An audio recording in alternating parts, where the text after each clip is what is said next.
All right, so let's go ahead and call to order then. I think we have a quorum. Yeah, all of our council members are here. So I have Council Personnel, Councilperson Richard over here, Councilperson Saliba, Councilperson Jones, as well as Ellen Lorraine and Janet Reeves from the city. And from the Board of Public Works, we have all five council, we're not counting. We have all five board members here. Barbara, Press, myself, Earl, and Richard. So, and we have Austin Calaman, our general manager, and Robin, our assistant general manager. So. And if you're following along online as well, we'll take comments as you go. So just raise your hand. The first thing that on the agenda is discussion of a joint capital projects planning report. So I don't know if Charlie, were you prepared to take us through that, or how did you want to handle the first agenda item? Someone from your team? I was gonna do it. Yeah, I think Okay, yeah. just to add to it, I mean, just to add a little bit of clarity, the purpose of this is really to sit down and go through, you know, the board spent a lot of money and a lot of time, you know, working with GMB on the water main assessment study. It has a lot of information in it. I mean, at the end of the day, it looks at iron pipe, and from a strategic plan, the board wants to replace iron pipe to help with water quality. At the end of the day, 50%, roughly 50% of the pipe in the system is still iron. And so, you know, there's ductile iron pipe, which can be good or bad depending on the year and if it's cement line. But really the goal from the board's perspective is to work jointly with the city to start going through these projects and working together, instead of having a situation where you may pave a road that has, you know, an iron pipe in it, and then it kind of negates from a monetary standpoint us going in and ripping up what you just done. So at the end of the day, the board has, and I think I shared a link with Ellen Lorraine. I put together kind of a synopsis on the board's end, which was shared, which goes through like a capital budget standpoint. We obviously have the GMB presentation, and then I also did kind of a synopsis of all the projects kind of clustered so that it wasn't, you know, too overwhelming, but talked about the purpose of each one and kind of the framework behind that. But, you know, at the end of the day, you're going to talk about 20 plus years of capital projects. To choose which one is the right one to do at the perfect time, I don't think you can really nail it. You know, a lot of what we're going to talk about today are projects that either from a payment index standpoint rank low, or from a pipe material standpoint are old, or we have data that says that they have tuberculation in them. So I think that kind of leads us into your presentation, Charlie, and then we'll just kind of play off of each other. Yeah, and I feel like The pipe age, yeah. maybe Mike made a sheet 4 on this just as a pre-print.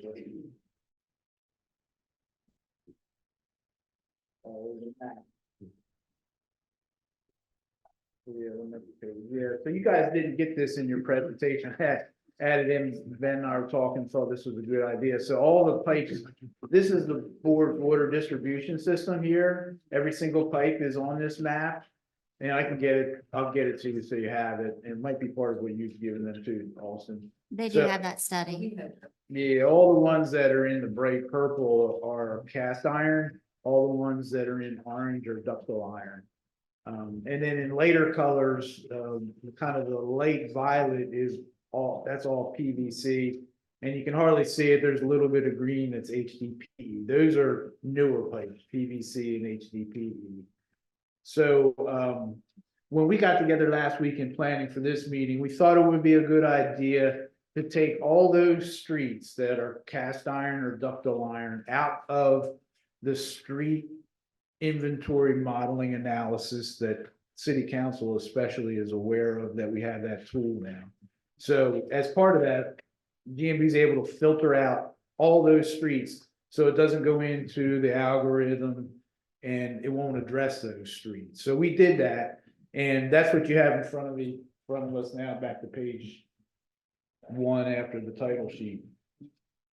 And I think kind of going along with what Austin's talking about, what we're providing you now today is data, is information that you can use over the next 6 weeks in your budgeting process so that you're aware. I think this is right here is a revised city 5-year maintenance plan. Again, it's still based on the $150,000 per year budget that we were assigned, maybe even 2 years ago, when we first started looking at 5-year plans. Go ahead, Rob. I'm curious about why the cast iron pipe was taken out, if that's really kind of a priority. Yeah, so it's taken out of the street modeling analysis, which tells the city which streets they'll be repaving. Because we didn't want to repave streets where it's a possibility over the next 20 years, the cast iron pipe would be removed. What it allows is if the city wants to be more aggressive, it can hone in on areas where the board may not necessarily need to dig down, below the subsurface and do a complete utility change out. One of them would be like anything in Politown Village, the general area. Everything is PVC from the sewer to the water, but it doesn't eliminate the possibility of the board being involved from like a stormwater aspect should there be any infrastructure need to be taken care of. And it might be helpful to realize that other than the porous asphalt streets, 99% of the maintenance that the city is going to be doing will just be what we call mill and overlay. So that's a relatively inexpensive method to addressing a street. But if you go having to replace pipes, then the project obviously becomes much more expensive. So we've taken all those cast iron and ductile iron streets out of the city's analysis, which as your engineer, I feel like it's a good approach because now you're updating streets that still have, questionable pavement condition indexes or indices. But at the same time, you're not paving streets that have, less than 100% pipe infrastructure underneath. So I still think it's a good approach. And do you have a question, Tim? Go ahead, I'm No, gonna okay. listen, and then Yeah. I do have a question, but I. Go ahead and ask your question, because I was just going to jump into what the 5-year plan was. That was kind of the Okay. background. I would just like you to explain to us and to any members of the public who follow this meeting. Can you explain to us the difference between ductile iron and cast iron? And if there is a health or safety factor related to either one, what we need to be aware of, please? So cast iron is generally older. It was steel pipe that was put in the ground.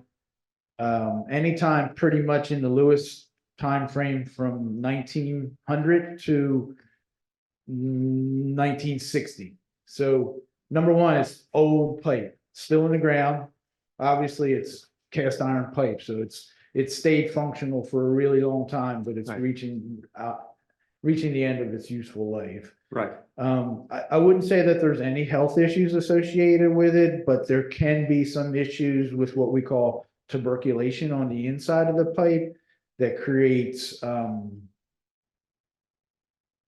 discoloration, especially when we flush hydrants, because that tuberculation breaks free and creates problems. And is that discoloration associated with what some of our residents complain about the Yes. water not being, Yeah.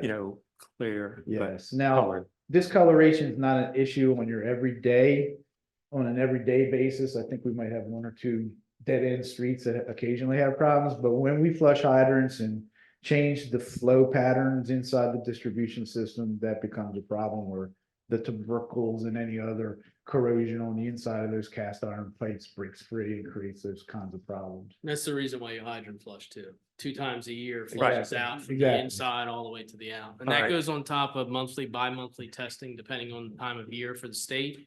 UCMR5 testing, PFAS testing, wellhead or the actual chemical testing at the wells. And then any sort of lead and copper as it progresses. So a cast iron pipe doesn't have any kind of health issues. I'm sure we're all aware of that. We want to replace lead service pipes. And Yep. there are health issues associated with lead pipe, but not with cast iron or ductile. Okay, and what about the ductile? The ductile is just a newer version. we joked last time that press could help me with this, but it was more that it was put in starting in the sixties. Cast iron became kind of obsolete and ductile iron came around for a 10 to 15-year period of time before PVC became prevalent in the seventies. But we still use ductile iron in places where we have minimum cover or other locations where we want a slightly stronger pipe than PVC. Most times we can get away with PVC without a problem, but ductile is still used. It is still used, it's still. in the Charlie, market. I should know this, but they didn't cement line cast iron. No, they did That not. didn't start till ductile was. Yes, yeah, that's the other thing Yeah. about ductile iron. You can get it with different linings on the inside, and I know GMB specified a lining whenever we use ductile iron pipe. And is that a PVC or some form of plastic lining that you're speaking of? No, Or is it's it- it's a cement liner. It's Yeah, cement. yeah, Okay. smooth though, smooth. Right, Mhm. okay, thank you. You're welcome. I just did, I mean, ductile iron is a different alloy. Cast iron is basically iron. Right. Ductile iron has got other elements in it to make it more strong, Less brittle. corrosion resistant, less brittle. And So does you ductile, can't take I'm if sorry, you take a cast iron pipe, you can hit it with a hammer And and break it. right, You right. cannot do that with a ductile iron pipe. And as a consequence, does ductile iron have a longer in the ground lifespan? Generally, yes, yeah. Generally, Mhm. what affects the the lifespan of a ductile iron? Just age and could be the soil corrosivity of the soil conditions, those sorts of things. All right, thank you. But generally, cast iron is what we look to get out of the ground right now in this moment in time. I see, because of the age factor. Yeah, Right. we did take the ductile iron out of the street analysis though, just so we can address streets that have PVC or HDPE pipes initially. Right, okay. Question as well. The 5-year plan. This one, the water main assessment study and doing capital planning. I noticed that I'm focusing on the area noted in the report on page 14.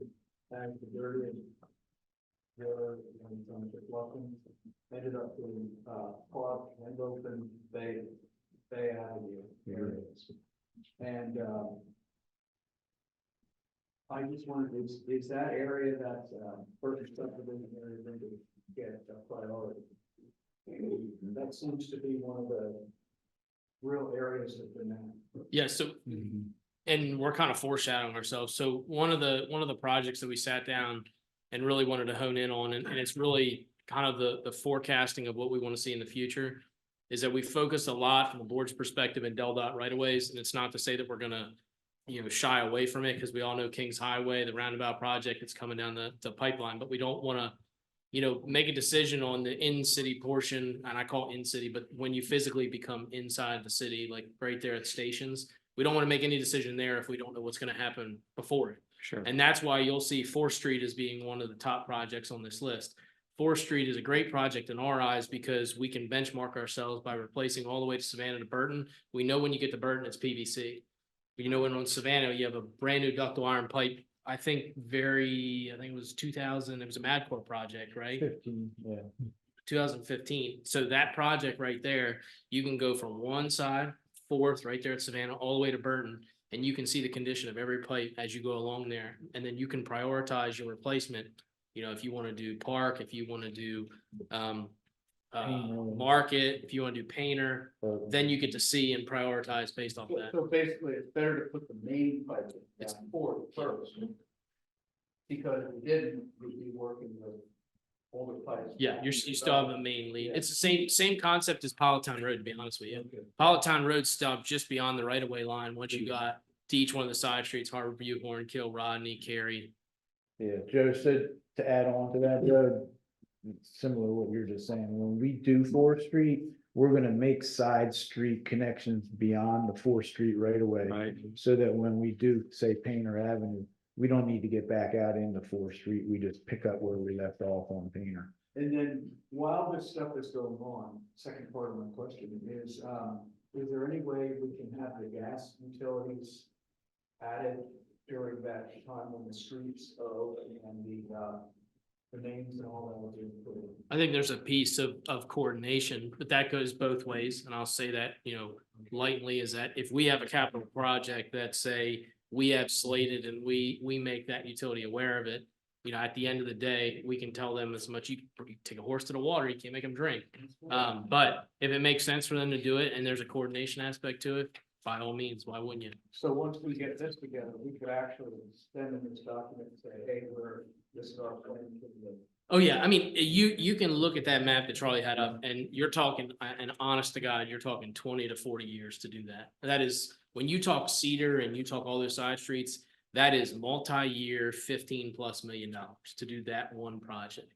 And so this is start in the heart of town, and then once you have, your little bit of insight into each one of those side streets, then the city and the board can plan, because even on the pavement condition index, there are streets that are labeled on there for your replacement or paving that also would coincide with ours. So instead of doing those and then having to do fourth, you do fourth, put the trunk line in, and then you can say from a budgeting standpoint, you're gonna do pond, painter, and you go down the line. Yes, so for city council, when we talk, we understand that, like Austin just said, all those cast iron pipes that were shown on that map in purple or ductile iron in the orange. It could take 20 to 30 years probably to address them all. So we wrestle with the idea of like, well, should we really remove all those streets from the street analysis? And for right now, we did do that. Because we could pave the street this year and 20 years later, it would need replacement again. So you could do it now without possibly replacing the cast iron pipe if it wasn't on the board schedule to do so. But there's also a lot of streets that are in the areas that have PVC pipes that need to be paved just as much as the ones that lay atop the cast iron or ductile iron pipe. So we thought it would just be best maybe to get a jump on that. After the first 5-year plan, then we can adjust as necessary. I'd like also for the city and the BPW to consider when a road is being torn up and, ductile piping, iron piping or cast iron piping is being replaced. If we could have some budget numbers for burying utilities on the old parts of the city where we have these ugly utility poles all over the place. Yeah, so electric, cable TV, Yeah. telephone, yeah. Anything else? Yes, and they're not included in your numbers right now. I can tell you they will be substantial. Yes. Yeah. Shameless plug, reliability is very good right now. Just throwing it out there. Right now. Yeah, it is. I think probably the board, I shouldn't say this without really consulting with you, but they might be the least, I know they will be the least difficult. The power will be the least difficult one to underground in terms of planning effort. But, trying to work with the cable TV providers and the telephone providers, you're at their schedule, whatever their schedule is. And it's part of my job. I'm banging on people all the time to get things done, but they just march to their own time frame. And I'll add to that, just so that everyone's aware, is, not every pole in this city is a BPW pole. There are Verizon poles, which then adds another layer of complexity to it. Charlie, how much of Verizon is going away in wire? I Right. see down in my area, several houses now being hooked strictly to non-wired services. Yeah. Do you have a feel of what's happening in that? Because that could help a lot. You guys probably have a better feel than me. I would say we're probably in the first 20 percentile or less of that happening across the whole infrastructure, but it's gonna grow, I'm sure. Yeah. I mean, we're just saying the first 5 And cable cables TV. going up, yeah. Cable's gonna go away too, I'm certain, but Right. Sure. And to go over to your point, I've been pushing for undergrounding utilities for decades. However, you need to also understand, it's not just our money, because every service has to be retied underground. And that's on the homeowner's expense. So there's a BPW board budget portion. And then, and in some houses, it's much more expensive than others. Because right now it's going up a mast and it has to go down and out. But Not, Good. not against Yeah. it, just. Yeah. Yeah, it's recognition that there is an individual private owner cost. And we'll have to get buy-in. Oops, we would have to get buy-in from the public for the whole project and, you know, I think there would be a decent amount of interest, And- but curiosity about the Yeah, cost. Not to contradict Austin, our reliability, as look at the last couple of storms we've had, we had no outages. However, that does not mean, the history does not foretell the future. It's like a stock market. Oh, no, that's always going up. Okay, so just to walk you quickly through the city's 5-year street maintenance plan for the city's consideration during their budgeting, upcoming budgeting process. What you'll notice is that it states it's a $150,000 per year plan, but there are several years that are above the 150,000 per year. That's all made up by year 4, which is significantly less. But the reason why that is, and we can adjust this as necessary during the budgeting process, but for instance, year 1, it's Second Street from Ship Carpenter Street all the way to Savannah. The way that it's spit out when I did the analysis and the algorithm did its work, it said that those streets should be done in segments in 2 different years. And I'm sitting there thinking, here we are gonna mill and overlay Second Street, 2 blocks of it. And then we're gonna come back 2 years later and mill and overlay the other 2 blocks. So I took some liberty and combined those into one project. And there's actually one section between Market and Mulberry on Second Street. That's in relatively good, really good condition. But I added it in here to be mill and overlaid so that at the end of year 1, the entire length of Second Street from Savannah to Carpenter would be a brand new surface.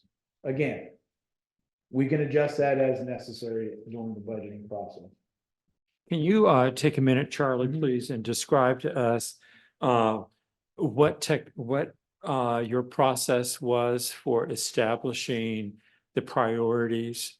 I seem to remember from Yeah. budget, there before you all were using some kind of I'll call it electronic computer modeling. Still that- do, yeah. You're still using that? Yeah, absolutely, yeah. Okay, so, and is it strictly that kind of modeling analysis that's being done? Or are we actually putting boots on the ground, putting eyes on the streets and making sure that what the computer is saying is in fact what our needs are? Both, yes, both. Okay. Yes. I will say that when we run the algorithm, it's based on 3 factors. 1 is the budget. 2 is maintaining a pavement condition index of 65 or above on the average across the entire city. And 3, trying to limit the number of streets whose pavement condition index goes below 40, which when it does, it becomes a street that you at least have to think about rebuilding rather than milling and overlaying. It becomes a much more expensive project at that point. So those are the 3 factors that are figured into the algorithm. Excuse me. Okay, no problem. Yeah.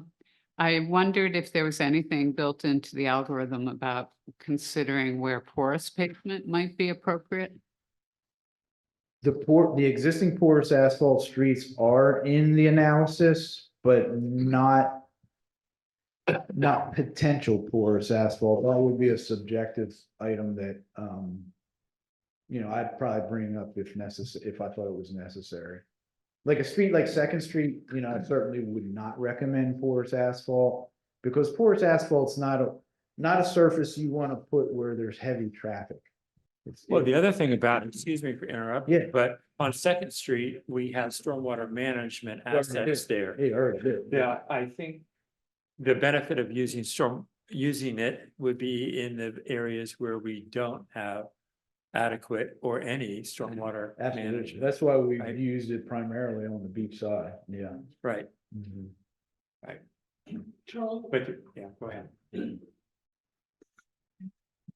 maybe a little dense here. I understand what you're saying about removing the cast iron and the ductile, but the condition of Fourth Street, what's its index right now?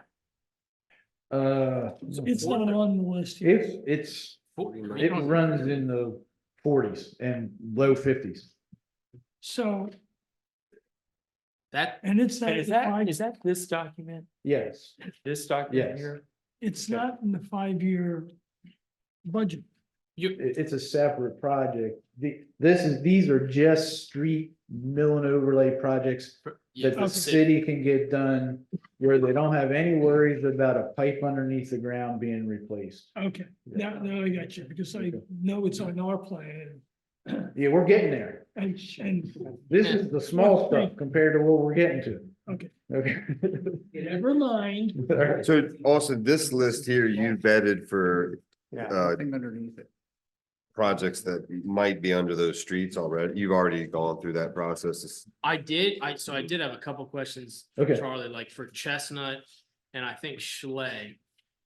I want to say when I was looking at it that those two may have ductile or cast. I don't think so. Chestnut, Chestnut doesn't even show. Yeah, Chestnut shows as ductile on the map, and then Schley shows as a mixture of ductile and cast. So I wasn't sure. well, as does Harborview. the Schley is from Washington to Rod Line. It's not the entire lane. I know we replaced that with PVC pipe all the way up to the elevated storage tank in 2004, roughly. That might be what that is. Chestnut. I know we did that project in 2002 and we thought for sure we replaced it with PVC. I can double check it. Yeah.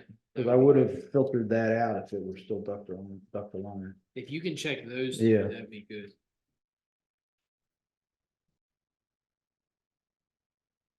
So that notwithstanding, the city's 5-year plan as it stands right now that I would recommend is year one, Second Street from Ship Carpenter to Savannah Road.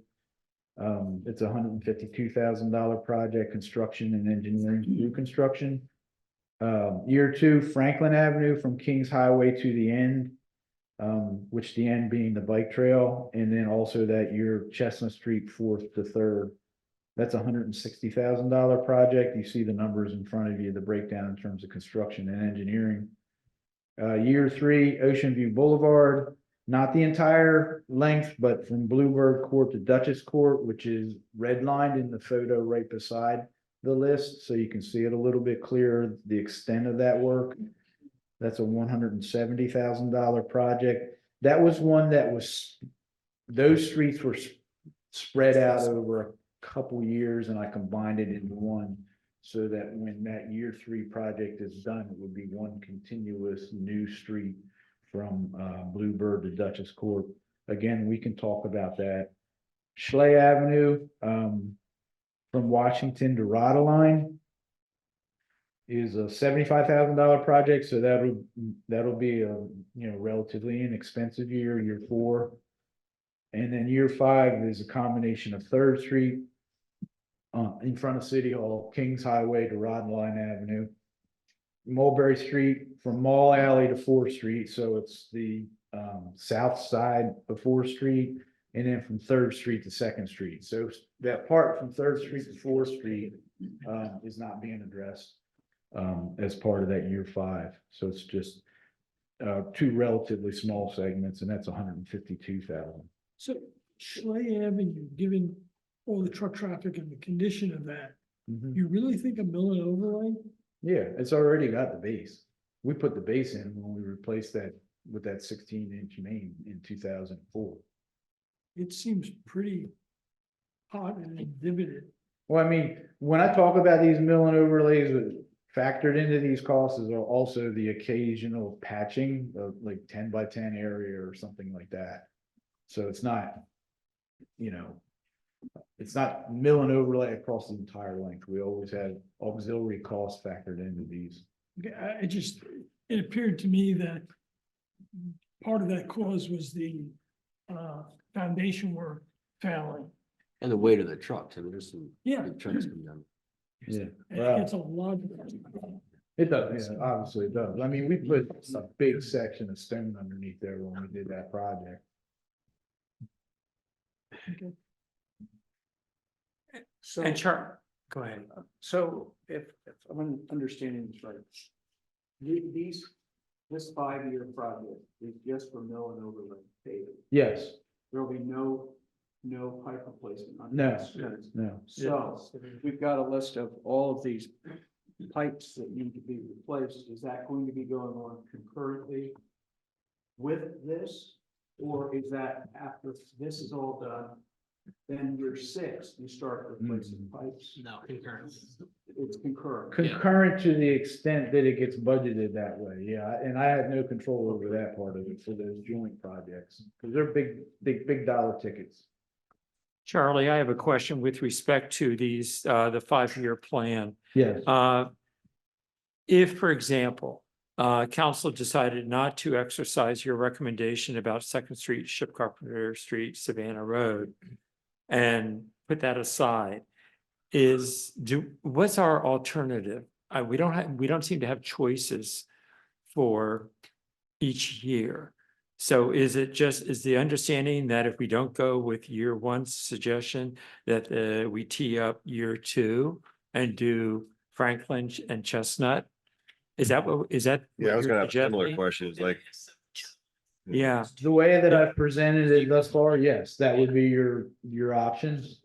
But it's not a problem, councilman, if you tell me one day that you don't want to do Second Street, that I can filter that street out and run the analysis again, and it'll pop out a whole nother 5-year plan, which will likely include the streets that are on years 2 through 5, but a whole nother set of streets as well. In what year sequence, I can't tell you until I would run that analysis. but you're saying it's not a simple matter of year 2 becomes 1 and you put year 1 or year. 5. Absolutely, it could be. Yes, that's what I would recommend. That's what I would recommend. yeah, because if this is a valid suggestion that this is number 1, it seems to me that it should still stay within somewhere on this sheet of paper. And I would say, if I fully understand this, because I had asked what PCI meant and what was the average, and Mhm. I understand the average to be 65, is that correct?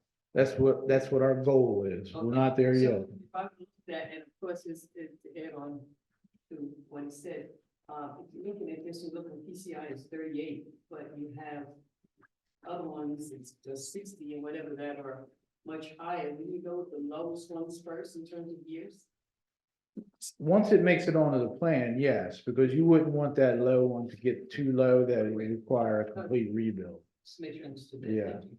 There are different philosophies about milling and overlaying higher PCI streets. But we've decided, and the city was in on this decision, to make sure we don't have too many streets drop into a category where they need complete rebuild. Exactly. Thank you. I don't know if I satisfactorily answered your question, Councilperson Richard, regarding how, you can. Let me explain it this way. There are a lot of streets between the pavement condition index of the high 30s to the mid 50s. So I don't think you would be, doing the wrong thing by addressing year 2 and year 1 if you didn't want to do Second Street. Well, I guess that's a question I had looking at the map, because Yeah. I think the number I've heard is like to bring them all up to snuff would be like around 15 million, I think. So, Talk about. Yeah, I think that's the number I ran for you. yeah, and at the $150,000 a year, that's gonna take us 100 years to get there. So I just meaning, I'm looking at my young engineer. I mean, whether we, That's called job you security. know, look at different, because I think right now we're just relying on transfer tax, right? So I think that probably the question for this council is like, do we need other financial instruments to? Well, you're also getting, what did we say, 125,000 per year from your legislator? So we get municipal street aid funding, which Yeah. is around 115. It's what it's 15, historically been. But some of that goes to pay for street lighting. Okay. It's still. Yeah, and also, Mayor, something to think about is that when we flip the page and start looking at Fourth Street, Oh, Third some of Street, those. Manila Yeah. Avenue, the city's got significant expense there, and Oh, good news. That's good. We didn't know that. the good news is that they're lengths of street that will Yeah. really, I mean, everybody knows it would be really nice to get Fourth Street up to snuff as our, one of our main entries into the city. And anyway, we'll get into it, but even if you look at Fourth Street. What Ellen, Lorraine and I sat down and talked about was, is that a good project to happen? In coordination with Del Dot being shut down on New Road, because then you have less traffic theoretically coming forth. And Del Dot's not going to send their routing onto a city street, so they're gonna use Polytown. And then also, the coordination aspect with stakeholders, because we all know the Monroe and Railroad had a lot of people influenced in it. You start looking at Fourth Street, you're gonna have the BBs, the churches of the world. I mean, you're getting a lot of people involved. And so, you look at it, it's no different than when Charlie talks about, the pavement condition index. If you look at the oldest section of pipe in this town, it's either Park or it's East Market Street. Two oldest. I mean, you're talking early 1900s Well, the water in Park was or 19. pretty bad. Yeah. I mean, a lot of people have put water filters in, special systems, when they flush the hydrants, it runs all over the road. There, rust comes into the plumbing systems and things.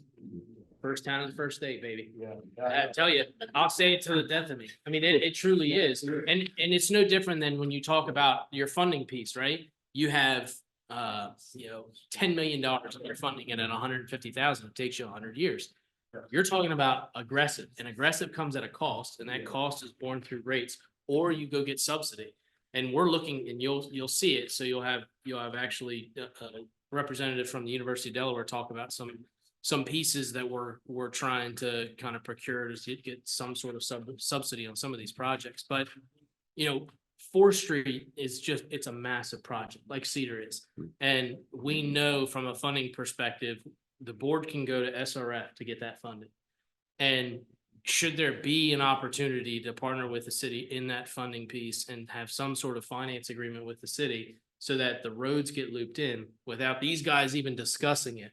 Is that an option as well? Because you're looking at, I mean, we've had open, discussions between Ellen, Lorraine and I saying, is the bond market seem more feasible than going to SRF? Because you have to, how are you gonna pay for it?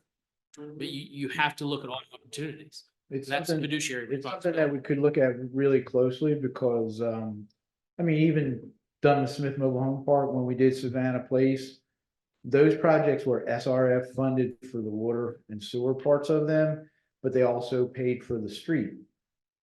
So I think, I'm certain the DNREC and DHSS SRF funds would pay for the street rehab of Fourth Street at a 2% loan over 20 years or 30, but probably 20. The question would be whether they would do the sidewalks or not, and I still need to ask that question. I think they would, because we're running new services every 75 feet, and we're gonna be disturbing a lot of that. So I think we could, but I need to ask that question for the sidewalk part of it. Yeah. Charlie, and one last question for me on the mill and overlay projects. What would a typical length of the project be, and can you do it anytime? Do you need a certain temperature to be able to complete it? Yeah, so you don't wanna do it this time of year. You wanna do asphalt as hot as it can possibly be. So the best time's in the summer, but it doesn't have to be. Anytime where it's like 40 degrees and rising is a good time to do it. And, like take year one, Second Yeah. Street, there's some nuances to that, so it's not a great example because you got all the parking and you'd have to restripe it and all that stuff, but mills and overlays don't take long.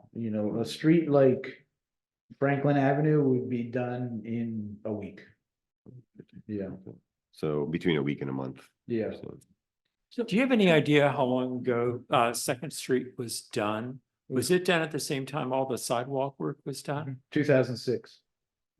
2006, and this is 2024, so that's an 18-year lifespan, Yep. and it's worn out. Well, it's not worn out. It's just to a position where when you overlay it, now you're gonna get another 20 years out of it. Which is a good approach to working these streets, is so that they never get to a position where they're in really bad condition. And from reading this document, your PCI, it seems to have a range, is that correct, from 38 to 91? Yeah, the 91 that? is the one section between Mulberry and Market Street that you really wouldn't have to do.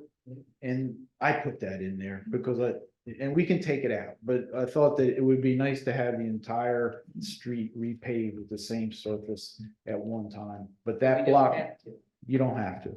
So No. Charlie, along those lines, the double asterisk that's after, in year one That's what that and means. year two. Yes. Is that what?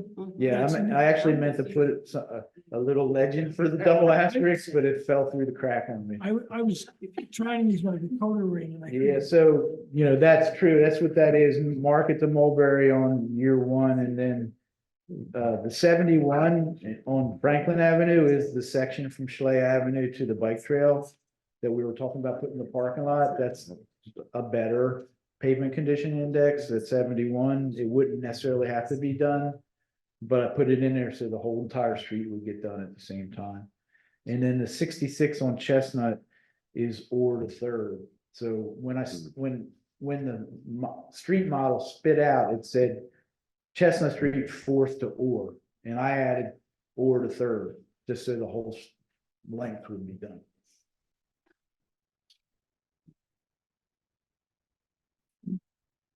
So like I said at the beginning, for city council, this is for your consideration, and we can certainly talk about it some more, and I'm open to any questions. You can shoot me any questions you want, either through Ellen Rain or directly. I don't mind either way, and then we can work our way through the budget on the street plan. Any other questions on the city side of it? The city 5-year plan? Definitely, if you have any, let me know. Yeah, I'm not gonna surprise anyone, I'm gonna have a question. That's fine, here. Go ahead. And my question is, in this 5-year plan, Yeah, did you all include any evaluation of the existing or not existing stormwater management in these rights of way? no. No, so we don't know if there is a ongoing problem that needs to be addressed. I am not aware of any ongoing problems on those streets. That I did think about, but I didn't evaluate the stormwater piping system or anything like that. Right, I'm thinking about, just as an example. Yeah, The Politown Village community, yeah, where there is a hodgepodge of drains. There are ditch lines, there's the tax ditch system in that community. mhm, Frankly, I don't even know how that all works in there. yeah, All I know is that it's a amalgamation of different pieces. yeah, definitely, yeah. And I'm also aware that there is a great deal of serious puddling in the existing roadway in the existing surface. And that puddling is not attributable in my mind to a breakdown of the surface, but actually probably bad engineering at the time or possible bad construction at the time the road was put in. And if we're not addressing those kinds of problems, I'm looking for assurances that if we make a commitment to do this work, that it's going to be a better experience for the residents of that community as well as the residents of the city. Yeah. That we are actually we're improving instead of just treading water. Yeah, absolutely. I get it. And I haven't done that foot by foot analysis of where there might be ponding areas along the way, but that's something that we certainly do during the design phase. Okay, but that would affect the cost estimates too. Well, probably, yes. Right. Okay, thank you. And just so you know, there's no such thing as bad engineering. What university was that you? Yeah, yeah, oops. Okay, so let's move on to the next page of the presentation. And I've just got listed in 2 short pages, some pretty major projects, so, I'm not sure how. We were thinking that we didn't want to get down into, every little detail of all these major street and utility improvement projects. I can certainly answer them if we need to go there. But I thought that we could go through them relatively quickly. They are in no particular order other than, they're just placed on here so that you can see them. How they're prioritized and how they're budgeted to be determined by both the board and the city. I guess I have one starting question. When we talk about FY 25, is that to say when we hit March, we'll be in at 25? So these are projects that we're talking about for the upcoming Yeah. 12 months? Yeah, so Okay. the way I understand it, the city calls the upcoming fiscal year 25, and then the board calls it 25/26. Oh, is that right? So I tried to be fair and I split it up. Okay. Because But, I know, I mean, and maybe Mr. Cole can speak to this. I know that the city's committed to the paving of Alaska, but at the same time, I'd rather wait till the construction is done there. So I don't know if that's realistic to be completed by 20. So whether we should be looking at this as a 2026 project is Yeah, we can talk probably about more that. realistic. We would just need to coordinate with Mr. Quill's engineer in terms of the extension of sewer and water out to Yeah. Alaska Avenue right away, so because we're gonna be tying into that. And then the other update, which I don't know if we're able to give here, is the DelDOT's commitment to that. With respect to a stormwater solution there. Yeah, so I'm probably not the best person to answer that anymore because I believe other people have had communication with DelDOT. The last I heard is that they said that they were not gonna do it, but then it got pushed up the road a little bit too, did it not? But they did do preliminary engineering, correct? 4 years ago, they did that. Yeah. We had a concept plan of how to get the water from in front of Dairy Queen all the way down to the back entrance in the Savannah Beach parking lot. Pretty much that whole distance, because the ponds there, we all know that, right? Some better than others, the ones who go to DQ on a regular basis. Know that, Mayor. He's looking at And you, by the way, Carolyn. I mean, I think you and I talked about, there's a painting right next door from the 80s that has the same exact pond. So it's Yeah, not new. yeah. Right, So anyway, they had developed a plan that included, I think, 4 catch basins and then a pipe over into the Alaska Avenue right away that would drain all that water into the wetlands beyond Alaska Avenue. Do you want to take over? Not really. Yeah, so Well- I think, I think it's best think not the to. board at least, probably this, maybe the city too, reached out to DelDOT and it fell back into DelDOT's, our friends, the South District. And they were not taking responsibility for doing anything now, but that's the last I heard, I think, unless somebody has an update on it. Do you have it, Rick? It's not my will, but from what I understand. Yeah, come on up, or just to introduce. Yeah. introduce yourself. Well, 407 East Market Street and reference to Alaska Avenue. Back in the spring, we had meetings with DelDOT, with my engineers, and it was discussed that they were going to tie everything in. It would be a coordinated project between Lewes BPW, the city, and them. In the last couple of weeks, and I don't know how relevant it is that Ernie Lopez, I don't know if he was shepherding any of the project, but since he's no longer in there, I don't know if they put it on the back burner. I'm not, again, I don't know the politics at all. So I don't want to make any, I think you got it pretty right. well, I don't mean, but I don't want to, impugn anybody either. But, and then my engineers, because it was concerned to me, because I thought that was something we had already discussed with Yeah. DelDOT. Yeah. And my engineer wrote back, I said, is this an issue?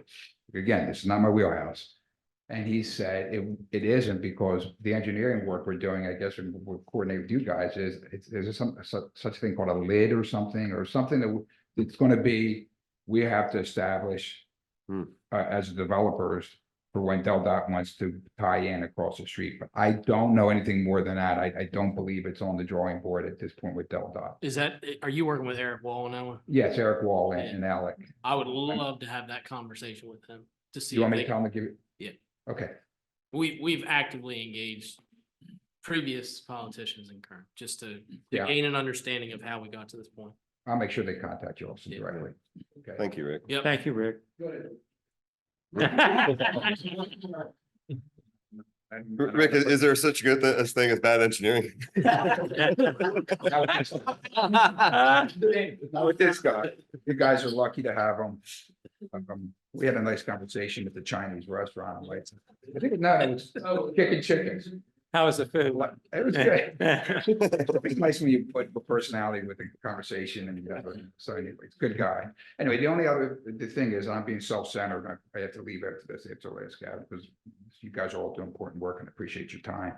Is when you put on here the going up, I think it's past the second home, and I don't know what that is right now, what you're describing to the second home, the improvement on Alaska Avenue. I know it's on the other side of our lot, but I'm not sure how far. So the yellow house, it's like But a, I'm gonna make sure that house is also has the property next to it. It's about 100 feet in width. I think somewhere, I don't have the dimensions. It's gonna be all the way up to that second. That's not a house. It's some kind of storage area, I believe. It's not Huh. but I'm not sure. I didn't know if you guys got into the myself. We have, but I can show it to you rather than try. I would think I've got anything. Rick, in terms of the build out, like is it realistic to think that the build out will occur before 2026, the completed Oh, I'm sorry. build out? I mean. For our plan, Again, it's moving pretty quickly now. From the last conversation with engineers I had, our engineers, that we started the process with all the state agencies okay, months ago. And they are dotting their i's and crossing their t's. Now, they had told me their last meeting, which was about a month and a half ago, that maybe by March. I can't get any assurance on that. that's where you just potentially start though, State agencies. yeah. So I'll just let you know that I've teamed up, which is not. Yeah, no, that part, we're just trying to figure out whether this is Yeah, a well, we are 2025 gonna- project or. We're yeah. moving forward. We would hope to have drawings, elevations. And possible movement on this in the spring or early summer Of 2020, this year, You'll be 24 Four. then. 2020. Yeah, 4, fiscal year 20. right, I just, Oh, I'm sorry, the 20, yeah, for your, Yeah, for fiscal year 25. yeah, thank you. That's what we're looking to do. We're trying to get this project off the ground in the immediate future. Thank you. So tagging along with that, Mayor, GMB will be done its plans this spring. Okay, So we'll show where those water and sewer connections need to be. And then it's up to the city and the board. If you want to push it back to FY 26, that's fine. It'll be completely designed. And we will share those, okay, that data with the developer. In fact, they've been asking for it. We're just not quite ready yet. And so all their work will be done to fit into the Alaska design. Right, that makes sense. but it's safe to say that the Del Dot component seems less hopeful, you're saying. That would be your read on it. I'm remaining optimistic, Okay, but I like your, the only, I like your optimism. Yeah. We're making another run. Okay, good. First town in the first state, right? can't use my line. You keep saying that, John. I'm using it. Well, Go ahead, Tim. Well, I guess what I am looking for is some assurances that the ponding that we know has existed for more than 40 years near the DQ, will that be addressed as by Del Dot? And they acknowledge that that they have ponding, it's in their right of way. Have they accepted any responsibility or ownership of that? Or they will, I had spoken to you before in a public meeting about let's create a partnership with them. Are they at the table, willing to come to the table to discuss that? We're trying to be at that table to discuss that. Okay, That's what we're working through now. If they could just tell me what the invert elevation is of the pipe coming onto Alaska Avenue, we can design the swale, which would be relatively low cost to this city. And it would be sitting there waiting for them when they do their project. And that swale is on what side of Cape and Lippin? Rick's side. It's on Alaska Avenue, but it's on Rick's side of Alaska. Right. Avenue. Not that it's. In there right away? Charlie, I don't understand why So couldn't you that's shoot that? I just, What? why couldn't you shoot that elevation? Because I don't know what their pipes are gonna be. I mean, I could probably get Oh, it I pretty see. close, I but see. the pipes are coming from their project. Yeah. You're done at 50. Yeah. It's coming into their property. Yeah, I've It'd be got like all the bridge shots. down here. I thought so. So Alaska Avenue is a $373,000 project, depending on, what year we put it, or it could go in either year. And you see the breakdown between city and board. It's 20% design right now, but it'll be done this spring. You can't buy asphalt in futures. I think I've asked you that before, right? We always put into our projects, an asphalt futures, Yeah. clause. Hmm. And it's based on DelDOT's, asphalt cement ratio. And sometimes it works to the city's advantage, but other times it works to their disadvantage, Right. depending on how long the project takes and how the market or how the commodity goes. The next project, again, these are in no particular order, Monroe Avenue from Kings to Railroad and Railroad Avenue from Monroe to Adams. So just real important that when we're looking at Monroe, I think everybody's aware of this. When we're looking at this Monroe Avenue, it's just from Kings to Railroad. It doesn't go beyond Railroad towards Freeman Highway. There is a separate small project there where we would address water main, but it's not part of this project. And it's pretty much everything new, infrastructure underneath the ground, new streets, new sidewalks, permeable paver, parallel parking areas, if you recall. It's a big project when you combine both streets into one, 2.755 million total, 1.455 on the city and 1.3 million on the board. Are these in current dollars, all of these 7 projects? They are in current dollars, yes. Okay. Yes. Are they in Canadian dollars? Is there any other line you could put it in? They're staggered projects too, so one fiscal year, one the other fiscal year, as presented, correct? Is that the thought? One project would be 1 year, one project with the other? Absolutely, Yeah. yeah. Yeah, I mean, Alaska could be combined. No, I'm- On the Monroe. Yeah, at yeah. the, Yes, I'm sorry, yes. Like we would do railroad in 1 year and Monroe in the next year. And I think I have a similar question about, because I think we put this one off previously because of the Old Town build out. And they look like they're making some progress over there, but do you know when they expect to? They're looking at like. What preliminary? preliminary final. Good answer, Robin. Yeah. I think so, up to, When is it? Is it this week? Yeah, what, the final inspection? yeah, Yeah, final inspection is within the next 10 days. yeah.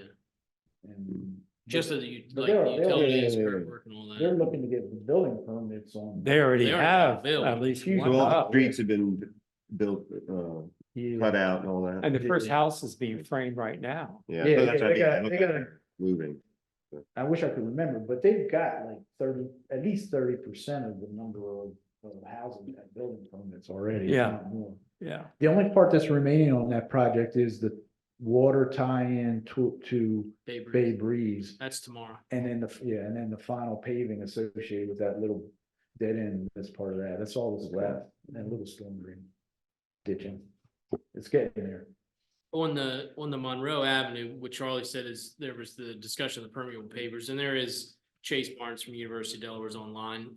If you want him to add a little bit more to this, but it's similar to what the board went after funds. Ours was a little bit more on the hazard mitigation, to look at pump stations in the floodplain.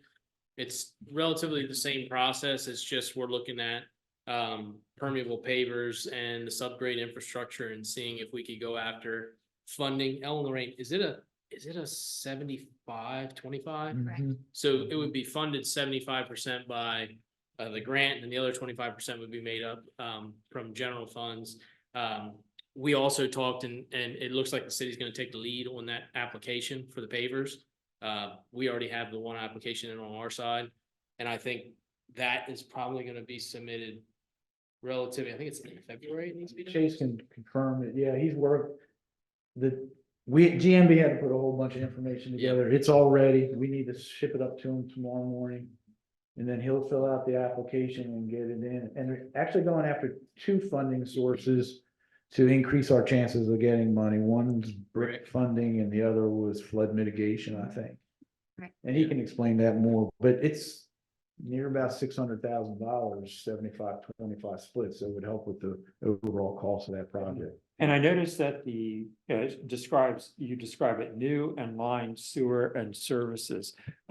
Is this where we have lead service laterals in this Mhm. community? This is sewer where when we get into the design of this, we still have to figure out whether we're going to replace the sewer mains with all new sewer or just line the ones that are there. It's called, we did it on Pilot town, Town Road where Right. we use a trenchless process that lines it rather than digging up and replacing. right, but I hope part of what your recommendation would be based upon a cost benefit analysis. Yes, And when will that be prepared? soon. We're 50% done with the design, so we're getting to the point where we need to figure that out. I see. We cambered, and that's one of the things we do on these projects. We'll go through and camera everything. See Right. what looks good, what needs to be replaced, issues that may exist. Right, so the cost here, the total project cost line is subject to changing just based upon the economies that might be realized Yeah, by, only for the better though, the way Right. I've only figured. and this is worst case. Yes. Okay, Mhm. okay. I do have gas. Yeah, you do. Yeah, Okay. so we'll keep pounding that door on the gas coordination for these 2 roads as well. Okay, Well, there's already on Monroe, but trying to serve Railroad Avenue. right. And could we look at the price for undergrounding here? It's a fairly short run. It might be a nice get it started project. We certainly can. Yeah, Do you want my off the cuff estimate? Yeah. You're doubling the cost of the project probably. Yeah. Yeah. Can you give us a better estimate? And how much funding, how much funding could we get for that? You have to go after hazard mitigation, probably. right. It's not as easy, electric side, it's not as easy to go after, like a funding source, there's not like an SRF that you could go to. But if you can, I don't wanna use the term sell yourself, but if you can really put forth an application that A is. strong application. Yeah, you can go after FEMA grants, I mean, they're Right. pretty in, Yeah, FEMA's, focusing on like areas like Florida or coastal areas where they're gonna have to pay one way or the other. And so they do a cost benefit of, if we underground now or assist in it, we don't have to come back after the fact. Right. But it's really in the nascent stages with them. I did learn that Delaware is number 5 in terms of risk level for of the 50 states. Florida's 1, we're number 5. So maybe it's time FEMA paid us some attention. Good point. Yeah, it's a good comment. Can you call them over to that? Yeah. I mean, Go for it. this is beyond the scope of this meeting, but we do have. Once we get this grant application, we'll have 3 grant applications in the FEMA for 3 different projects, the pump station study project, the West Cedar mitigation project, and then this Monroe Railroad permeable paver. So we're getting the applications in there, and between Chase and Philip Kane from DEMA, I mean, they're great in terms of getting in touch with us about applying for grants. Any more questions on Monroe and Railroad?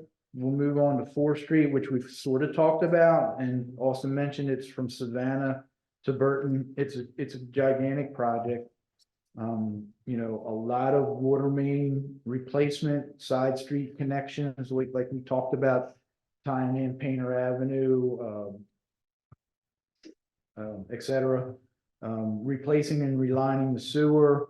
new water and sewer services. We do have stormwater replacement work here because the catch basins are really old on this street. So we'd be looking at replacing the piping. This would be an asphalt street with a strong section because of all the traffic. The sidewalk, curb and gutter and ADA improvements. For certain sections of that, that sidewalk work is already complete from some previous design efforts that we made, but that's almost a $5 million project, 4.964. More on the board side, a little bit less on the city side, but still significant numbers both ways. Is there, speaking about grant money, are there grants out there that would help in any of these components? So, and I think, Austin, you said you'd be seeking state funding for this project, which would open the door for the board and GMB to submit for a planning grant, which would pay 50% of the design of the project. That's one thing.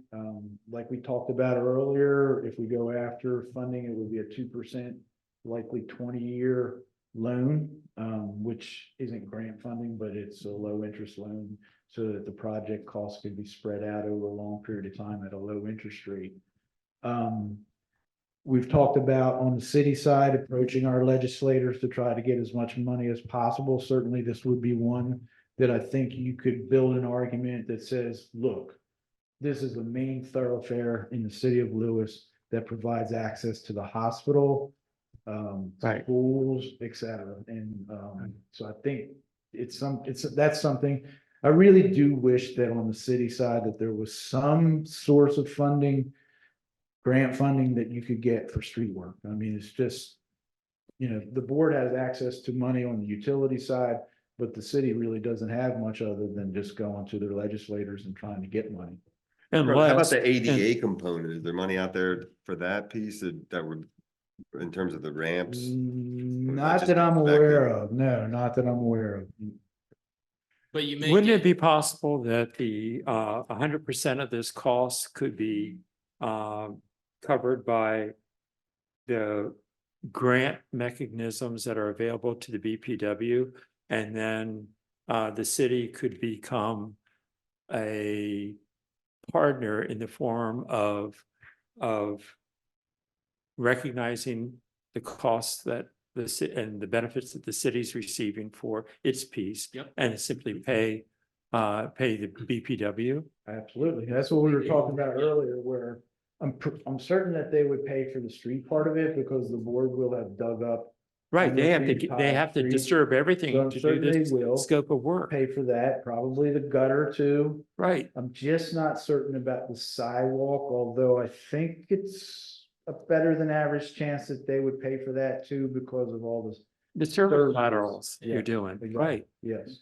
So yeah. we would try to do that, but it's not grant, it's 2%. Funding, it's a funding tool. Yes, a funding, Right, yeah. right. you could potentially get grants. It all depends on how, how the state's funding mechanisms look, and if they get a surplus, the ARPA funding that nobody would have predicted that it was gonna be $1 billion, but none of it got allocated to projects like these. It's likely that you wouldn't get grant funding through their normal processes that are based on And median household income, since the city of Lewis's median household income is in the 80,000+ range. But I don't, I was gonna play off them and say, there's so many committees that are in the city of Lewis, is that, Bike and Ped, could there get any sort of funding through Bike and Ped for some sort of, access lane or something along those lines? I don't know.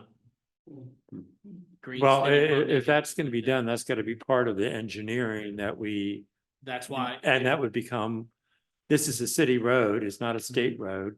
So that would have become part of our expectations or It would part of the obviously- project I scope. mean, we haven't started a thing on that Right. project other than preliminary plotting it out, but if at the very beginning of the project, we get these groups together and kind of find out what the chances of going after grant, I think that would be definitely a good way to go.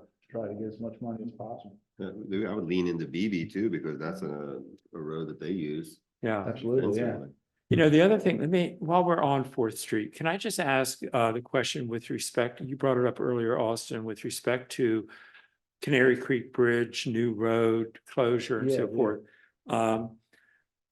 I have followed that project for many years, but the detail of if New Road is actually going to be 100% closed down during that construction, or if they're doing lane closure, where they close down, they have a flagman out there or a temporary traffic light out there to control traffic. Do we know how they are going to proceed? Because that will definitely affect your suggestion that this be done possibly during that road closure. My New road. understanding is 9 months completely closed. Last. 100%. Yep, Okay. my last understanding.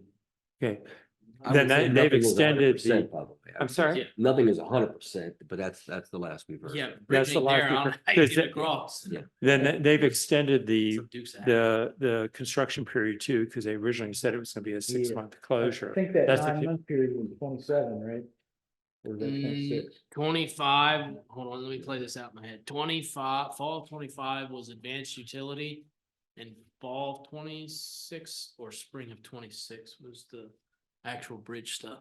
Okay. I assumed it was gonna be fall 26. They closed it for 9 months and try and have it reopen before the summertime. That's Yeah. what my assumption was. Which 9 months is tight to get all this 4th Street work done, but certainly we could get a lot of it done in that 9 months. And Charles, I mean, I know the Fourth Street part here we've been talking about is the old section. Yeah, I didn't see anything about Fourth Street extended. That would be from Burton to. Yeah. Burton to Ocean View. the utilities don't need to be addressed in that section, other than we possibly would like to loop from Mariners Retreat to Ocean View Boulevard, but it's dependent on when we loop Burton Avenue into 3rd Street and the effects hydraulically, we haven't quite fleshed that all out yet. So to speak. On the utility side. Yeah. But from a road condition. The middle and overlay either, It's not on there now. Yeah, and uh, I would have thought the surface conditions of that road seem to have a lot of.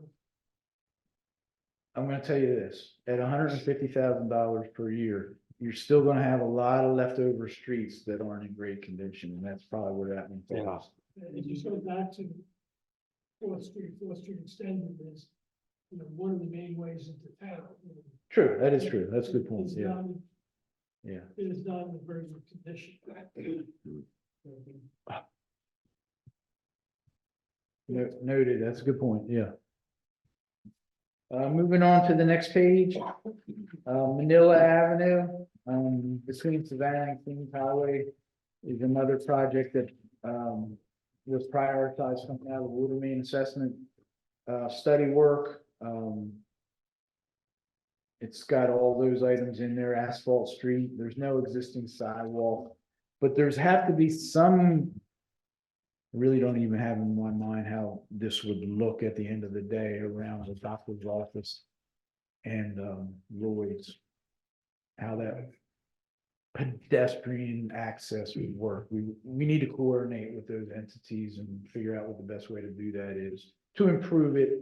It's a little Wild West trying to get into Lloyd's now. You feel dangerous going on the Lloyd side or dangerous going on the street side, at least I do. Crosswalk work, sewer work, replace the cast iron water main, new services, new stormwater basins and piping. $1.575 million project, again, more on the board side, a little bit less on the city side. The other project that we had prioritized to bring to the meeting today was 3rd Street, which is, basically the twin to 4th Street, only a little bit more expensive.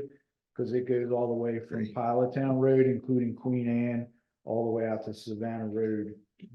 But basically the same scope of work with, replacing all the cast iron and ductile iron water main, side street connections, sewer, water sewer services, stormwater work, asphalt street, new sidewalk, new curb and gutter and ADA ramp improvements. I will tell you, on both 4th Street and 3rd Street, there are challenges when it comes to the sidewalk due to the existing driveway cuts and just the age of that sidewalk infrastructure not meeting ADA requirements and the houses being right up against the back of the sidewalk in many cases. it's a challenge to try to address that, to make it ADA compliant and brand new. Just to let you know. And then we have Rodney and Cary Lane in there. Those are dead end streets, as we all know, out on Pilot Town Road. Both with water main and that would need to be replaced. And those prices are right there for you, $755 for Rodney Avenue and $382 for Cary Lane. Of course, Rodney Avenue, you know, we would probably coordinate with the sometime after the finish of the Fisher's Cove subdivision, which will be later this spring. And that's all I got for you. And that's just a glimpse of really like the next 5 to 7 years, maybe even 7 to 10, depending on how Third Street plays out. But at the end of the day, you got projects that Cape and Open Drive, Cedar, all the side streets in Cedar, East Market Street, Kings Highway. I mean, it's a good chunk. Charlie, I have a question for you. Certainly. You know, when in the document you prepared for the city 5-year street maintenance Yeah. plan, Yep. you've provided the scoring of the PCI Yes. project. Is it possible that you could do a similar scoring for the joint projects? Is, you know, so, Yeah, no, it's I mean- absolutely, yeah, it would be. I mean, because you have the ability, Yeah, you have the unique opportunity really, because you have a eye on the city's assets and you also have knowledge of what the BPW needs to Absolutely, yeah. accomplish. Wouldn't it, I think for me, it would be helpful if I'm sorry. Yeah, he's looking at a similar equivalent score for the joint projects. He's asking whether they Yeah, can- I'm just speaking about the joint projects so that we could understand a similar scoring as I mean, you it did would- for, there would be some Let's see. subjectivity on my part, but we did rank as part of the water main assessment study. We did rank those cast iron water mains that we ranked them in an order from 1 to 15 or something that should be replaced. So that would be one part of it. The PCI of the street would be another part of it. And then discussion with Austin about sewer and its condition. But yeah, we could come up with something, yeah. if it would be, I would appreciate it. I don't know if you all have a need, but I don't know. Just understand that it's got like some subjectivity in it too. This Right. one with the PCI spits out of a computer model, it's not quite as subjective. You saying that I want that engineering? What? You saying that I have that engineering? Couldn't hear you. Yeah, so like I said, if you got any questions, please go to Austin and Ellen Marine and they'll definitely feed them back to me and we'll get you one, Okay. and I'll work on that, Tim. Thank you, appreciate it. All right, thank you. Yep. Thanks, Charlie. Thanks. I think at the end of the day, and it goes on both sides, you know, with you guys with the streets, us with the water main, it's a lot. It is a hell of a lot of work and you have to start somewhere, and that decision making of where you start, no matter what you do, you will get criticized. We will get criticized. You guys will get criticized because my street needs to get done first. You have to start somewhere, and this is the start. And the start was to benchmark ourselves and say, this is what we got in the ground. Now, how are you going to replace it? Right.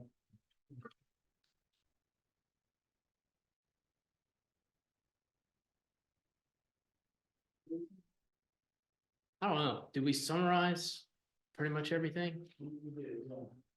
Yeah, because I handed out the PowerPoint, Yeah, and so we don't come up with the funding until we are awarded the grant. yeah. I think we summarized it pretty good.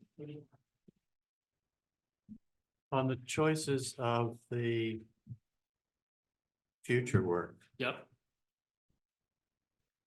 how many projects realistically can go on in 1 year? If there is the money to do it, or is the money the dependency? You mean that from, it's its impact on the citizens. Yes. Yeah, they're, Yeah, you're not gonna, if you had the money for Third Street and Fourth Street, you're not gonna do them both at the same time. no, you really have, I mean, you have to think through construction fatigue. I mean, Politown Road was 3 years. I suspect Kings Highway is gonna be the same way because you're talking about Del Dot Road, they have seasonal restrictions. You're only out there 9 months, you stop, you have to pick back up. Do we have seasonal restrictions within the city on any of these projects also? No, No, it's more of a discretion-based Okay. decision-making piece. But it's a relevant piece. I mean, if you were to go and do, like, tell yourself you're gonna do Cedar, those people would be, I couldn't even imagine trying to do that project going through the summertime, even on the side streets. That's 3 years. Because you got dewatering, there's so much coordination, and then you have the whole piece of stormwater management. In which you have a Del Dot entity involved, you have side streets that tie into that. So there's a lot of people involved in that one too. Just as much as you have on 4th Street, just as much you have on 3rd Street. So will we revisit this on a yearly basis and adjust it? Oh, yeah. Or is this? No, we wanted to, because even if you look at that, what I did for the board is realistically, I put and vomited almost every project that, was realistic over the next 10 years, say. Put it on there to say, this is something that you may see in year 5 through 10, and there may not be a dollar figure associated with it, but it's at least on your radar, because if it's never on your radar and then all of a sudden you come back and there's $5 million for third, then you're kind of. So next year we might be back here saying, well, this is what we got done. Here are the priorities we set. I'm okay if you do it quarterly at a joint meeting. It's at the end of the day, it's a budgeting process, and Yeah. you work through it together because it plays into each other. Yeah. Yeah, all the time. So you may have, Del Dot may come through and give you a design and say, well, we moved that up and now it's 2025. You got to pivot and really adjust, because they could be going full bore on a project and. Yeah, and we want to have some sense of it though, because when we apply for the state funding through DNREC, that's a process and it takes some time. So you want to get that started relatively early in the project's life cycle. how soon, Charlie, before you walk away, because you've been involved, I think, in some of the, either the grant funding or whatever. How soon can you expect to receive a commitment that funds are going to be available? I think you mentioned that there were 3 that you sought. Is that right? So I'll use the one that we put in. So we put in the pump station hazard mitigation grant. I want to say April. It was in the spring. I think it was April. It was April or May. We got word back from FEMA that it was paused when the hurricane hit Florida, and also when the wildfires hit Hawaii. It got reopened back up. I want to say in the November timeframe. It was, yeah. And they're still through the evaluation process. So there's your reference. It just, So there, it does seem like those FEMA grant application reviews take a long time. And to be honest with you, I haven't gotten one yet, so I can't give you a real time frame from my experience. I'm like the one that we put in for the West Cedar Avenues, it's over a year now that it's been out there. It got hesitated too, and they come back a few times and ask for some additional information. Of course, what we're hearing from DEMA is that we should be hearing something this spring on that one. but once they make the determination that that's a commitment on their part to fund, is that correct? Yes. Okay, and that's to fund the actual construction, not the design piece, is that right? Well, that West Cedar one's, it's called advanced assistance just for the design, but that's a very complicated project with a $400,000 design fee. But that's a 90-10 split, so they'll pay 90% of that. Same with ours. Ours is advanced. And usually what happens is FEMA likes to see you do the advanced piece and then roll whatever comes out of that advanced funding into an actual project. And then that project goes to the 75-25 split. Right. So, but where I'm going with this is that is there a string attached to the funding commitment that they're making for the design work that A, the money's going to be spent for the design, and that B, within 12 months of us granting this money for the design, that you're going to have a shovel in the ground and, you know, be able to start the job? No, I mean, there's no, there's no string Got to that level all right, of detail, but what we've always talked about doing is once the advanced, like West Cedar mitigation, the Right. tie gate valve system, once the advanced assistance design is 80% done or 75% done, then we would go back through the process to get the 75, I don't know, it might even be 90-10 on the construction side for that one. But at least 75-25 for the construction, but that would be at the city's discretion. but it's also, we're talking about several years out. We're not talking about anything that's going to hit our fiscal year 2025, correct? No. Okay, Mm-mm. so, all right, good. Thank you. Or probably 2026. Okay. That, is it for that part of the agenda? Mhm. Okay, before we go on to the next part, I know there are a few folks online. I didn't see anyone raise their hands. I think we mentioned Phil was on, so we'll go ahead. But please, if you're online, you have a question, raise your hand, let us know. So B2 is a discussion of municipal complex, and I assume this to be the future municipal complex and not our current complex. So I mean, in terms of the handover, I don't think anything's changed in that time frame. I think we should I think we were told end of this year, beginning of next year, frankly, so another almost 12 months for that component. The other thing I'll share, you know, we talked some pretty hefty figures on this piece. Ellen Lorraine and Jan and I had the opportunity to go to the Milford Police Department recently unveiled their new building, and the mayor, Archie Campbell, there told us that that was a $16 million project.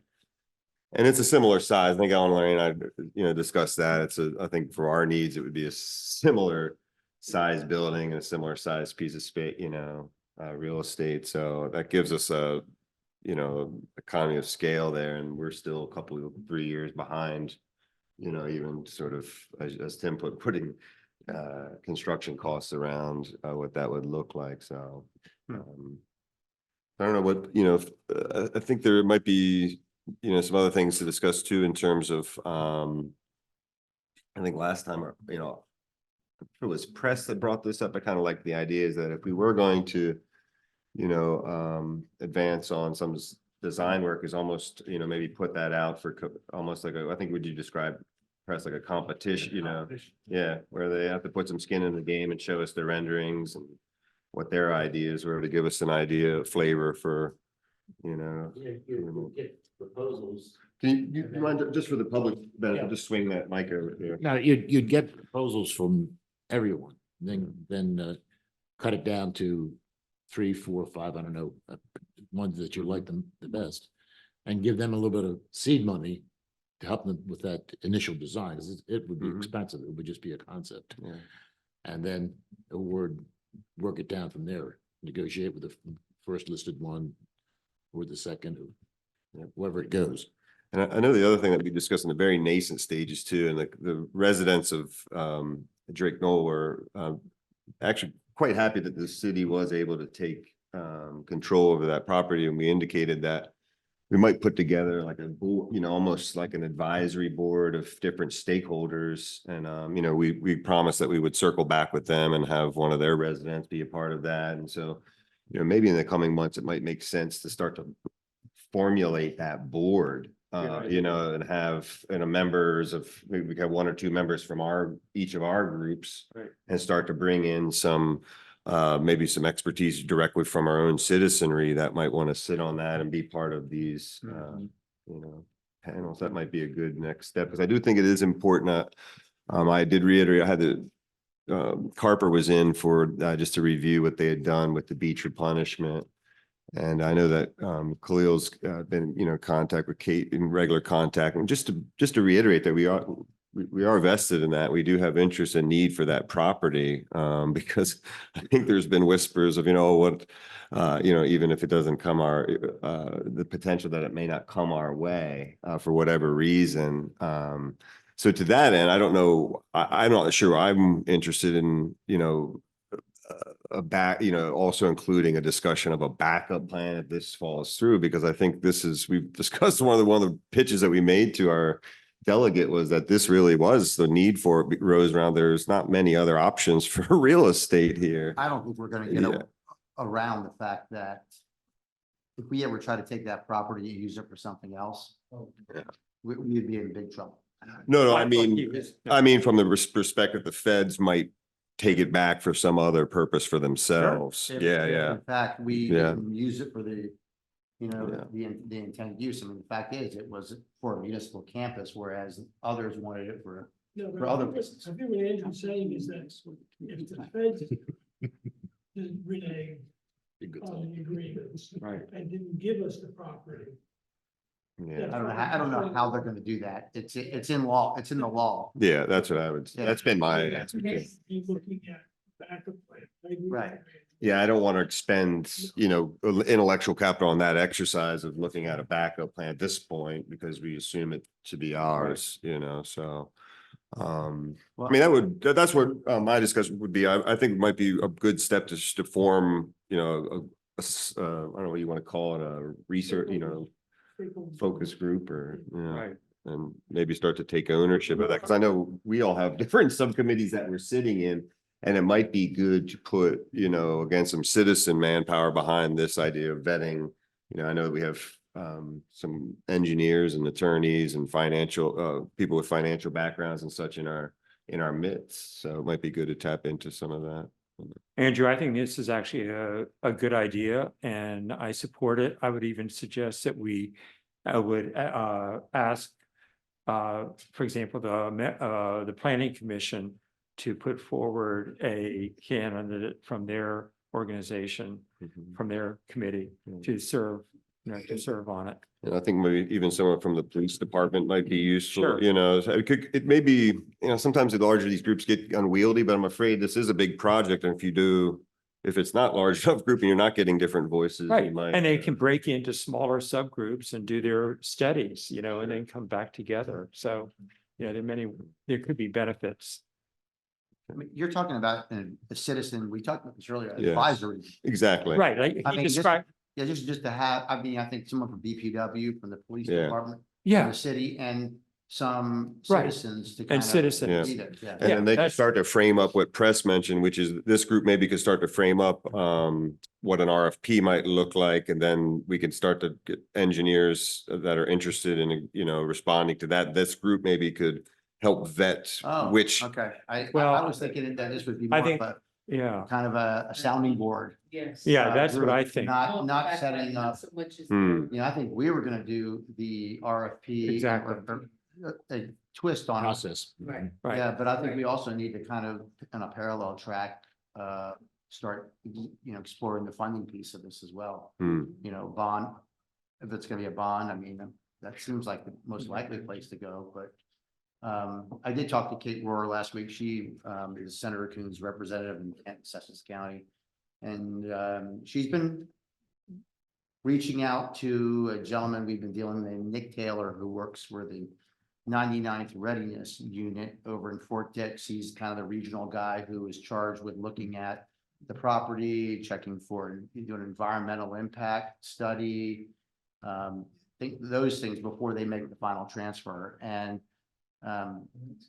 so she's had follow-up conversations, but she did caution us in the beginning that this would not be a swift process. right. It would take some time. Right. They are gonna do the environment. hmm. They have to. That was the Yeah, comment they that- made to us. They want to give us a clean site is essentially Right. what they said. Yeah. Yeah. Right. Yeah. They have tanks there. They've had a lot of trucks there that, over the years that have, probably been leaking oil hmm. and the building, I don't know if it has asbestos. Yeah. Right.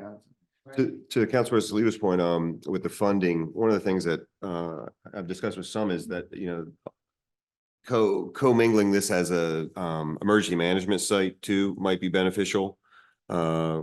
funding. because we could get some funding and, give them some housing there, because I think we really manage that from the library at this point, and to what extent, we could use some funding and then have that tie into our police and so on and so forth, I think could benefit us, so. I mean, I think if you just look at where we currently are, and I mean, that's 5.25 acres over there. That will more enough room than to accommodate the BPW, the police department in the city. So there is probably opportunity for another building for nonprofits we've talked about, or other uses. And I think that's where that committee we're talking about can really provide some ideas and stuff where they think would benefit the community. One of the tangential, not about the future. Well, about the future is until, because this is something long-term. Andrew, you and I have talked. When we get done with the build out now, with the adding 2 office spaces, we are down to 0 space. And I know the big same is on your side. We need to really consider how we're gonna operate for the next 5 years. Till. And that's maybe being way too optimistic. So, yeah, but there's no way that we're Right. gonna stay with the staff we have on our side, and I don't think on your side, for 5 years. Right. So that's where I thought you were going with Plan B, Mhm. that we need something in the interim. Yeah, well, there is that, sure, yeah, that's a Trailers in the reality. parking lot or. Well, maybe this advisory committee, if we're gonna establish it sooner than later, that could In be this one of the building? things they could look at. I also think a key focus for them should be what happens to the old campus. You know, they may have ideas, should we sell it, develop it, create a entrepreneurial hub there? I mean, multiple things that could happen with that property. So I think an advisory committee would have a lot of Yeah, I Value, mean, ideas it's- and be valuable. I think probably realistically, we're not moving out of City Hall for 10 years. No, I'll be willing to bet before that. 9? Yeah, right. I'm gonna say 5%. Yeah, I mean. I'll watch a lot of Prices Right this time. Well, the sooner we do, the cheaper the project. Yeah, fair enough. So I mean, I don't know if anyone has a suggestion for a way forward on, in terms of the makeup of that committee in a way that we can cooperate in coming up with the best mix. I know Tom, Austin, Ellen, Lorraine and I meet fairly regularly. So one thing that we could do is just to feed ideas to your separate representatives, and then we could frame that out in that leadership meeting and then come back to our different boards and council to maybe start to formalize it and pick, and then that piece. I think it saves some time. FOIA is a tough thing, so we'll try to work around that with this. But I'm thinking there is a balance to strike there between, right, like a committee that's unwieldy and too many voices versus, getting a good number of stakeholders to be, I think from our own perspective also with time, I don't know that it makes sense to have more than one representative from each of our bodies, that can just essentially report back as Khalil said. I think the value from this committee would be more about what we could extract out of them than what we could give at this point. I think we originally, Andrew, you and I originally talked about, in the beginning of this, that someone like Jim Ford would be the ideal person to kind of chair it, because the former mayor, he lives close by. I think somebody who lives in that area really should be. Plus, he gave us a semi commitment to serving on such a committee, as I recall. Yeah, he did. But now he's otherwise occupied Yeah, as the chair no. of the Open Space Alliance, so I think Fair enough. he's got So- his hands full there. But I think that's a way we can start to, move forward with this is, we meet fairly regularly with that leadership committee, so we can, hopefully come back. Just keep it on the table. Yeah, definitely. As I said, I think, whatever suggestions, both in terms of viewpoints as well as individuals, would be welcome. I mentioned engineering, finance, those kinds of things, project management, those would be good backgrounds too. Yeah. And we have several architects in town, so. No, and I know, you know, in terms of the point Tom made too about, you know, backup options too. So those that are listening to our voices, you know, please feel free also to, you know, make suggestions there. There's, I know in the past, others have come forward with the idea of remote working. There's legitimate, you know, reason to consider that. I think though in talking to each of our staffs, there's certain roles, and responsibilities that are within the city and the BPW that's not always, a solution. But that we do recognize that that isn't, you know, an option for some roles, but, you know, in the nature of particularly the BPW, I think that they need more, sort of, boots on the ground type of work. So, yeah, exactly. So, any other discussion on that? Okay, so then the last piece then is really just some, kind of firming up, future joint workshop dates and, topics. I think maybe we're getting a bit ahead of ourselves with topic. I think we'll keep municipal complex on. I think prescriptively, it's a quarterly, meeting. So I don't know if we want to use this as, that would put us what, April, Let's set the date. mid-April? Yeah. I just want to look at that. If we looked, exactly, then we'd be saying April 22nd is actually, the exact, do we want to do this again? Is 3 o'clock acceptable? You say that's Easter? Is the day before Easter? No. No. and- April or April. What is it? Easter's early this year. Yeah. it's in- Okay. Is it March? And the first, Yeah, it's the 31st of March. Okay. so April 22nd. April 22nd, that might be best, you know, it's exactly a month. Good day. Is it, it's Thursday? Okay, well, Birthday, Plant 3 trees out. o'clock. No, it's workshop. let's put it in. We'll put it for 3 o'clock on the 22nd, and we'll put it here at Margaret Rollins.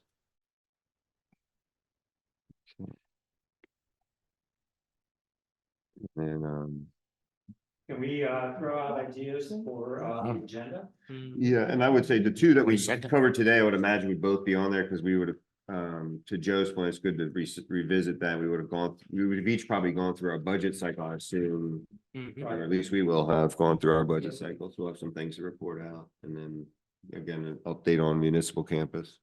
Yeah, Tim, what else you got? Well, I'm gonna make a suggestion for a topic. And my suggestion is that we invite the Sussex Conservation District to attend a meeting and make a presentation and explain the services that they provide.